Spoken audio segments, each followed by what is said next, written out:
Hi, I'm Claude Whitacre. Are you just starting out your career in selling? Well, think about it before you started selling. Think about if somebody would have asked you, what does a salesman mean to you? If somebody's in sales, a salesperson, what does that mean? What do you think of that person when you hear that they're in sales?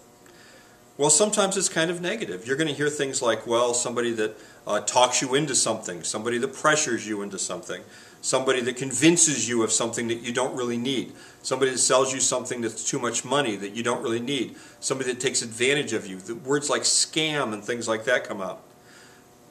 Here's a couple of problems with that. First of all, there are actually salespeople that are like that. There are salespeople that are not nice people. Just like there are people in every profession that are not nice people. Okay, so you're going to have that bad element. Most salespeople are not like that. All the high-producing salespeople are not like that at all. Here's why some people say things like, well, I could never sell something. I could never be a salesman. It's not that they could never be a salesman. They just don't like the idea of they don't like what they think selling is. See? Like if you ask somebody, could you ever be a salesman? Oh, no, I couldn't be a salesman because I'm too sincere. I'm too honest to be a salesman. Well, what does that mean? That means that they assume that you have to be dishonest to be a salesman. And that's not true.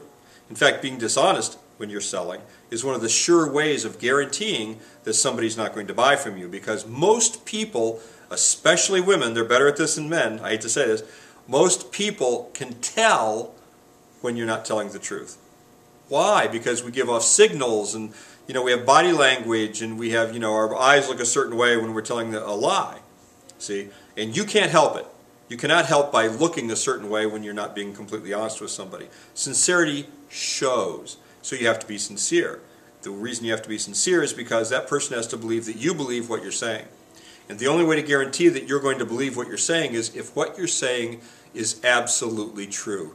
You need to be sincere and honest and forthright when dealing with customers. The highest level salespeople know what real selling is. Real selling is clarity. It's not confusing people. It's not double talk. It's clarity.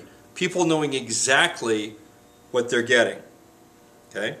When you're a really, really good salesman, you identify the person's problem, you clarify that problem for them, helping them to understand what you can do to help them, showing the exact match for their problem. Your solution has to completely match their problem, and then it's a realization that they come over and they go, wow, this is really the right thing for me. And then they go ahead and buy it, and then they're very, very satisfied with what they bought because you did help them solve a problem. Selling is not something you do to people. Selling is something you do for people. If you'd like to really know how to sell, I suggest something. I suggest that you buy my book, One Call Closing. Okay? It's on Amazon right now. Thanks for listening.